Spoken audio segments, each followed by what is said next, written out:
ये मेरे मान सम्मान को और मेरे पति के नाम पे कलंक लगाने की साजिश है। जो इंसान इस दुनिया में नहीं है, जिसका स्वर्गवास हो चुका है, जिसने अपना जीवन बहुत अच्छे से जिया और एक नेचुरल डेथ उनकी हुई, उसको सुसाइड के नाम पे उन पे संजय फोगाट के नाम पे कलंक लगाया जा रहा है, उसको मैं बर्दाश्त नहीं करूंगी।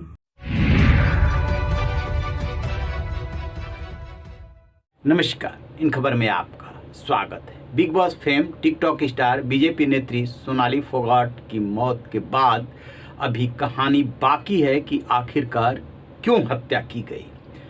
थोड़ी थोड़ी बातें सामने आ रही है, जिसमें कि सुधीर सांगवान जो पीए था और उसका दोस्त जो सुखविंदर है समेत कई लोग, 4 लोग गिरफ्तार हो चुके हैं। कई की गिरफ्तारी की बारी है।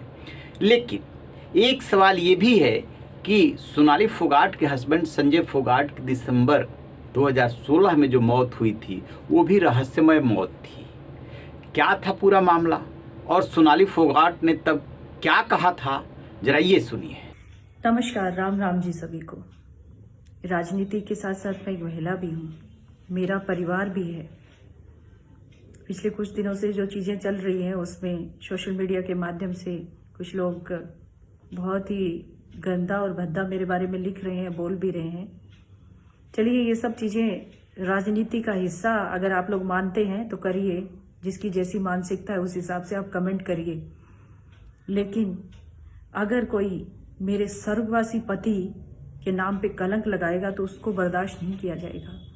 उसके खिलाफ मैं सख्त से सख्त कानूनी कार्रवाई के लिए कदम बढ़ाने जा रही हूँ, क्योंकि एक छुटभइये नेता ने इस तरह का बयान दिया है जो बिल्कुल बर्दाश्त के काबिल नहीं है।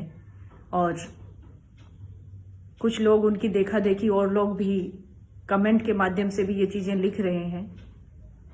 आप लोगों को बताना चाहती हूँ, मैं आप सभी को, कि मेरा परिवार हरियाणा के हिसार में रहता है। जिस समय मेरे पति का स्वर्गवास हुआ उस दिन मैं मुंबई में थी और हमारा खेत है हिसार से निकलते ही 7-8 किलोमीटर की दूरी पे। वहीं पे मकान भी बने हुए हैं। वहाँ पे हमारे खेत में काम करने वाला 2 परिवार भी रहते थे उस समय। उस परिवार में 10 से 15 मेंबर थे जो काम खेत में करते थे। और वहीं पे मेरी बड़ी जेठानी और उनका बेटा भी रहते हैं। उस समय वो सब लोग मेरे पति को उन्होंने संभाला, वो लोग वहां पे मौजूद थे। और जैसे ही सुबह उठ के पता चला, रात में उनका हार्ट फेल हुआ और सुबह उनको हॉस्पिटल ले जाया गया, सारा परिवार वहां मौजूद थे। मेरे देवर, जेठ, मेरे सास, मेरी नंदे, मेरा सारा परिवार वहां मौजूद था। मैं शाम को पहुंची थी। लेकिन कुछ लोगों ने इसको राजनीतिक तौर पे इतना गंदा और भद्दा मजाक बना दिया है। बार बार कह रहे हैं कि सुसाइड किया, सुसाइड किया। तो इसका जवाब आप लोगों को कोर्ट में देना पड़ेगा। मानहानि का मुकदमा मैं दायर करूंगी, रिपोर्ट भी दर्ज करवाऊंगी, क्योंकि ये मेरे मान सम्मान को और मेरे पति के नाम पे कलंक लगाने की साजिश है। जो इंसान इस दुनिया में नहीं है, जिसका स्वर्गवास हो चुका है, जिसने अपना जीवन बहुत अच्छे से जिया और एक नेचुरल डेथ उनकी हुई, उसको सुसाइड के नाम पे उन पे संजय फोगाट के नाम पे कलंक लगाया जा रहा है, उसको मैं बर्दाश्त नहीं करूंगी। मेरे पति की मैं ऐसी इंसल्ट नहीं होने दूंगी राजनीति की वजह से। इसका जवाब मुझे चाहिए। जो लोग भी ऐसी बात कर रहे हैं वो कानून का सामना करने के लिए तैयार हो जाएं। जैसा कि आपने सुना, फेसबुक लाइव आकर के उन्होंने सारी बात रखी थी। तब वो बिग बॉस में थी मुंबई में। जैसे ही सूचना मिली, यहाँ पे वो हिसार पहुंची थी। फार्म हाउस में उनकी बॉडी जो है संदिग्ध परिस्थितियों में मिली थी। लेकिन सोनाली फोगाट का कहना है कि वहाँ पे उन परिवार भी था और जो काम करने वाले थे लोग वो भी थे। राहुल वैद्य जो बिग बॉस के कंटेस्टेंट हैं, उनसे भी उन्होंने कुछ बातें साझा की थी, जिसमें कहा था कि उनके घर के पुरुषों की मौत जो है जल्दी हो जाती है। इस तरीके से उन्होंने कुछ बातें की थी। लेकिन वो मौत भी रहस्यमय थी, ये मौत भी रहस्यमय है। और एक बात और बता दें कि सुधीर सांगवान कोई आज से नहीं जुड़ा, अचानक नहीं जुड़ा।